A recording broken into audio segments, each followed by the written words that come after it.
Hey,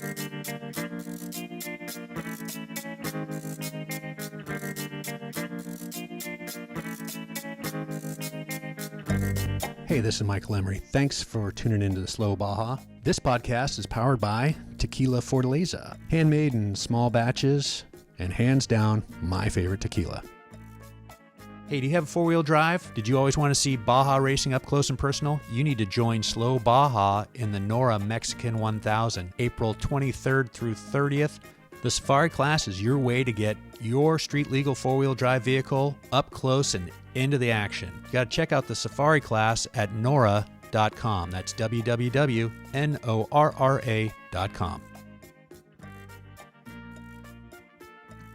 Well, looks like it's recording. I can hear you nicely, so we should get started. Okay, good. Thank you for taking the time to get together. All right. Hey, it's Michael Emery with Slow Baja, and it's a travel talk podcast with Jesse Atkinson of Ensenada Massage. And Ted and I had just wrapped up the 3,000-mile drive in my old Land Cruiser when we rolled into Ensenada and straight onto Ensenada Massage for a couple massages that Jesse arranged for us. And I just want to say, A, those were fabulous, and B, Jesse, say hello. Hey, thanks for having me on your podcast. It's fun to be involved in Slow Baja stuff. I love it down here.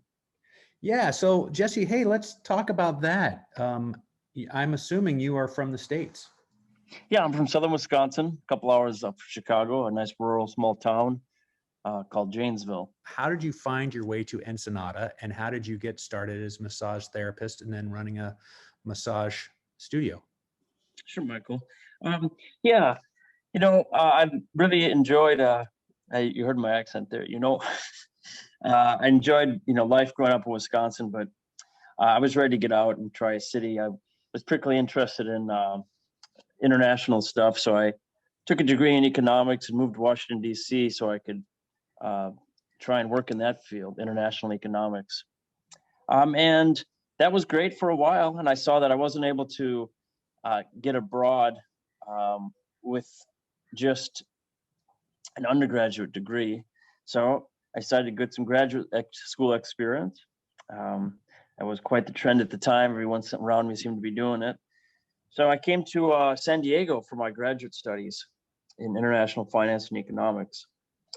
And thereafter took a job actually in Guatemala, where I started something like I thought would be an international economics consulting career. Of course, this was just around the time of the Great Recession. So I was also kind of avoiding the economic slowdown in the U.S. by being in Central America. Let me stop you for a second there. Did you have, were you fluent in Spanish at the time? I would say I was office fluent. I had done a lot of time in the classroom studying books and sitting through classes, and I guess getting school credit for it. But and that was sufficient for most office work. Gotcha. All right, proceed. Yeah, and then after that, a couple of stints were done in Central America. I was actually wrapping up the project, writing the academic paper that got published, and we decided it had to be near my base in San Diego. And my partner at the time decided we would live in Baja to keep our costs low, since we were already accustomed to living in Latin America. And things changed. That partnership ended, and my heart was broken at the time. I adopted a dog that I originally fostered and then ended up adopting it. And then I had a change in my health. I had a diagnosis of testicular cancer. So those three things, which I like to say make for a great blues song or a typical country song, forced some changes in my life. So I had the tumor removed, and through my recovery phase, I moved to Ensenada to not travel, to make sure any potential complications from the surgery were taken care of, and then hang out with my dog and be a little social, since Ensenada is big enough to have young people to dance with and go to coffee shops with. So I started that process, and eventually let the economic consulting, the traveling, kind of fade away. It didn't fit my new lifestyle that was focused on health. It didn't fit my lifestyle that required me to be a dog daddy. So I started doing massage therapy, and turned out I loved it. Didn't really know how to make it a life sustaining thing, but that took the process of 10 years, and changing from a massage therapist to now, I guess, a business owner of Ensenada Massage and Via Mobile Spa. Yeah. So did you do your massage training? That massage education, massage training is quite extensive, learning all the muscles and bits of the body and then doing all the required hours. Did you do that down in Ensenada, or were you doing that up in the States? I did a fair amount of the actual book work. I did remotely because I got involved with a group of very technical massage therapists. Our social hub is the San Diego Pain Summit that applies massage and chiropractic to pain clients. But so they really introduced me into a lot of technical knowledge. My hands-on knowledge, I would say, my internship experience or apprenticeship came through a professor at IPSB in San Diego, a great massage school that unfortunately didn't survive the last few years. I worked the professor there for over a year, learning massage techniques and the massage lifestyle, and running a business of massage. So that was my real hands-on experience. I also did some traveling as well, taking intensive courses in India, in Ayurvedic massage, here in Ensenada, on some sports massage techniques, and then a variety of other programs and skills and techniques that I picked up along the way. Well, I'm going to jump in and just give a personal recommendation, for lack of a better phrase, but I fully believe in healing therapeutic massage, and am lucky to live in San Francisco, where I have a fantastic chiropractor. And when you drive a 50-year-old vehicle on dirt roads in Baja with bench seats and lap belts, it puts a strain and a toll on your body. And we had kind of been in touch back and forth, and I was hoping to do a podcast with you in Ensenada on the last day of the rally, and you were kind enough to arrange massages for us, even though you were going to be out of town and not be able to do the podcast live and in person. But that, I probably haven't driven my old Land Cruiser as fast as I did that day with that massage scheduled time looming ahead of us, trying to get through all the Sunday traffic and folks, all those little towns driving up the one, saying, I don't want to miss this appointment. I don't want to miss this appointment. I don't want to miss this appointment. And I mean, we did the hot rock 1 hour, and it's fabulous. I mean, it's really fabulous. Ted fell asleep. He was in the adjoining room. I could hear him snoring. And he said, wow, that massage wasn't very long. I said, well, you slept for half of it. He said, well, I feel great. And I want to, I'm totally energized. And so can you break down what people can expect from a visit to Ensenada Massage, or if they're in the Valle when a massage therapist comes to their hotel? Can you break that down for us a little bit, and we can kind of, I don't know, demystify what your offerings are, and I hope encourage some people to visit you when they're in Ensenada or in the Valle. Sure, that's very kind of you. To say that about your experience, and I'm glad that you did receive great work and enough to actually, rest and sleep. Some of the things that I think that we're offering, since I'm from the U.S., I did set up my website in English, my first website at least, with online booking and deposits that make it really quite easy. I know when you're traveling sometimes, sorting through a foreign language and foreign ways of finding out when things are open, you can make an appointment, can add extra layers to the day. So that's actually quite convenient. We have online booking. In terms of the the massage and facials that we're offering, I've constructed a team of about 10 massage therapists. I've essentially handpicked over the years and work with and to ensure their quality. And we really focus on, um, you know, listening to the client. Massage is amazing, as you know yourself, but everyone has slightly different preferences. So we really try and listen to the client both before and during the massage in terms of the pressure levels they're asking for, what parts of their body they just love to have massage on. Some people love feet, some people shoulders, and then adjusting throughout the massage as well. Our basic offerings, are massage and facial. We really do high quality work, and then we combine those elements of massage, facial, some hot stones, some CBD creams, as well as exfoliation of hands and feet, and put together packages for couples and groups. So that's kind of our take on it. I try and keep it simple and really high quality and personalized to the clients.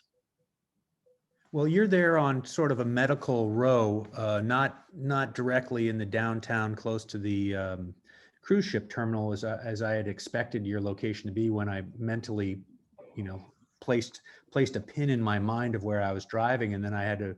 Maybe we went back and forth, and I actually looked at the address on my phone and realized that you're a little bit off of the downtown strip. So, but you're in an area that's all seemingly to me, or there are many medical offices. So that seems to be a conscious choice on your part as well.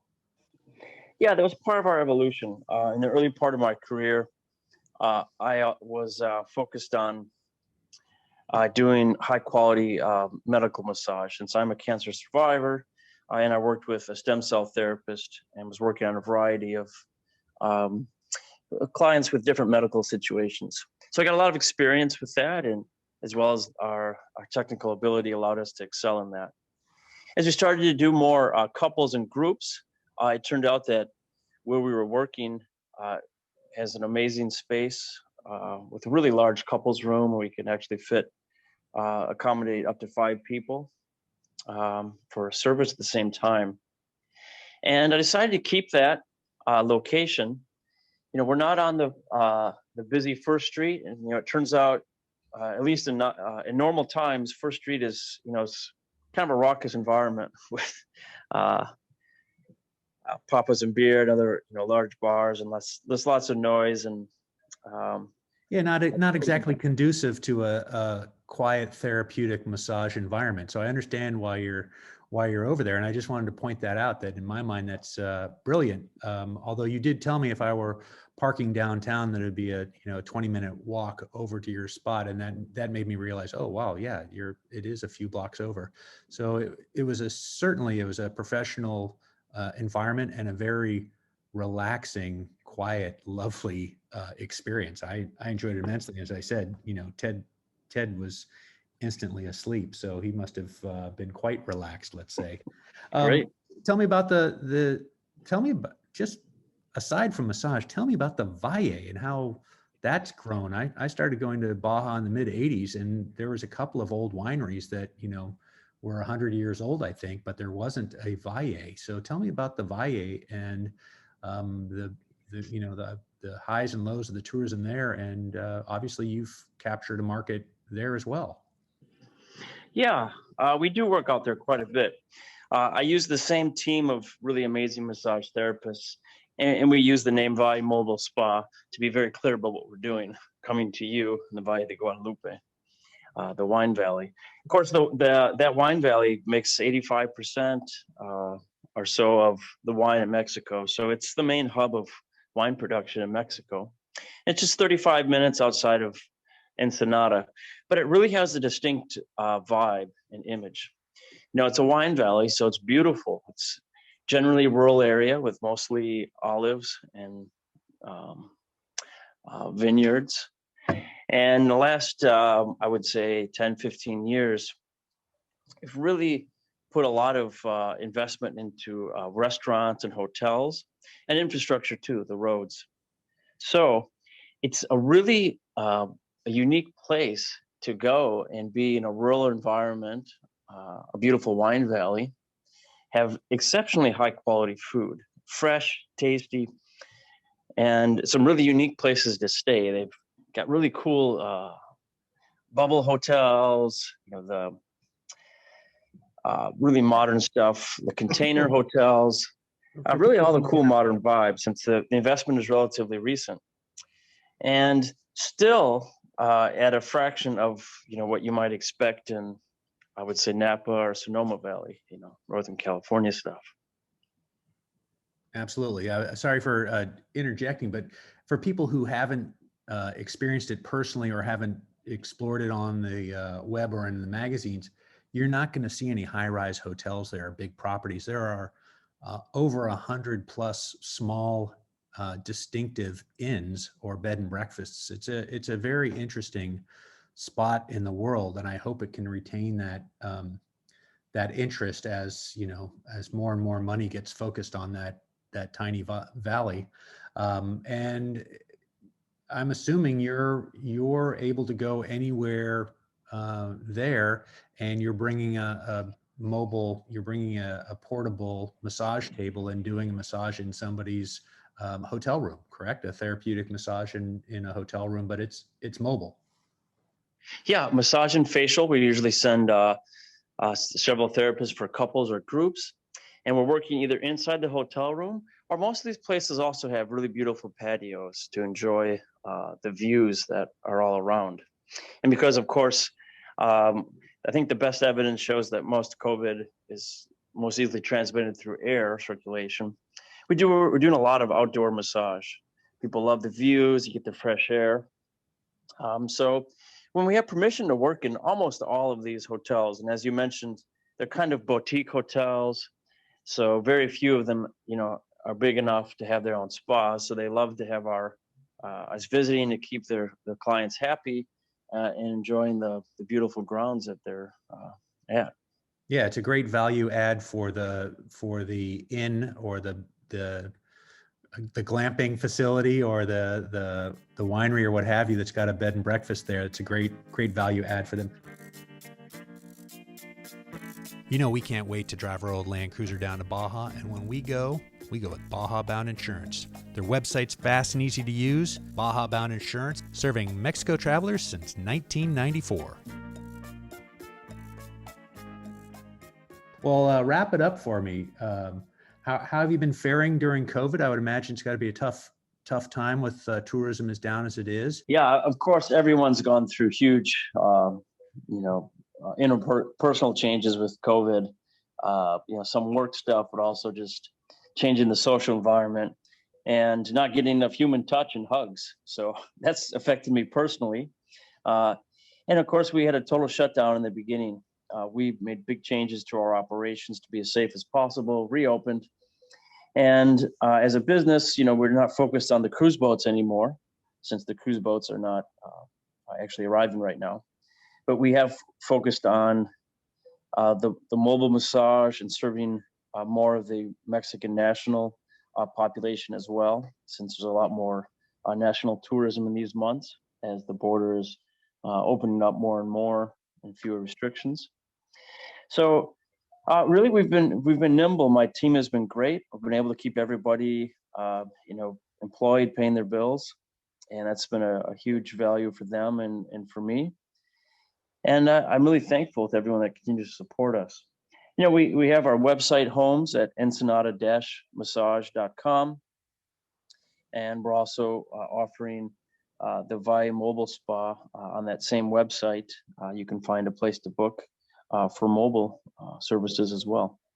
Well, I'll have those links in the show notes. And of course, when I promote this podcast on Instagram and Facebook, I'll have those links. And I just want to say from my own personal experience, obviously, I wore a mask during my massage, and the massage therapist wore a mask. And that, I just want to say it again, Jesse, that massage was I wish it was we only had a 1 hour massage because we were off to the Baja Mar for the closing ceremonies of the Baja XL Rally, which turned to a virtual closing ceremony as it was. So I wish I would have booked a 2 hour massage, but that hot rock massage. I had not had that experience It's previously. great, isn't it? It really was. And, using the rocks and the oil and just I could feel the abuse that my lower back had taken driving that Land Cruiser. I could just feel it uh, flowing away when the therapist left the rocks on my lower back. And it was just really a terrific thing. So again, I'm assuming you'll have a therapist available as long as you have a client wanting to do a massage. But I think my next massage definitely has to be a 2-hour experience rather than the 1 hour just left. Well, let me say it. The 1 hour just left me wanting more. It was really fabulous. So well done there. I enjoyed it immensely. Slow Baja approved. To my audience, if you find yourself in Ensenada, visit Ensenada Massage, and if you're in the Valle, book that mobile massage and get outside and get a massage when you're at the Adobe Guadalupe. What an experience that would be. Yeah, and if you know you're headed north and you're going to hit the border in an hour, you might as well get relaxed and ready for it. Well, that's an interesting experience that I hadn't thought of. Planning a massage prior to crossing the border so you can put up with that weight that you may have. All right, well, Jesse, it's been a real pleasure. Let me know when you decide to sponsor a big time race team like Slow Baja here, because I think mobile massage, we can take it out and trade forever. Yeah, we do. We've worked on some of the race teams, bringing a few therapists out to wherever the hotel they're all staying at, and that's been a great experience. When I get into sponsorship, though, you'll be on my list. Of course, I'm kidding. I'm needling you, buddy. But yeah, all right. Well, it was a real pleasure experiencing your service at Ensenada Massage, and I look forward to stopping in on my next visit. So thanks for making some time for Slow Baja, and I really appreciate talking to you and hearing about your businesses. Hey, thank you. All right. Well, that's Michael Emery with Travel Talk on Slow Baja, and we're saying so long to Jesse Atkinson of Ensenada Massage, but it is a strong Slow Baja approved. If you're down there, you should book those massages. Slow Baja's wardrobe is provided by Taylor Stitch. I was lucky enough to wear test some items on my 3,000-mile Baja XL trip. The vertical jacket, the California shirt, which is a beautiful flannel shirt. I call it the Baja California shirt, and some white oak, beautiful selvage denim jeans. Put all that stuff on to make me look good in Baja, and I never took it off. I was wearing that stuff for 10 days straight. That vertical jacket is a handsome, handsome jacket. In the truck, under the truck, at dinner. Taylor Stitch, clothes that are meant to wear in, not out. Folks, you made it this far. I got to ask you, please help us out. Rate it, review it if you're on iTunes. Share it with a friend. Go to slowbaja.com or Slow Baja on Instagram or Facebook and get some stickers, hats, t-shirts.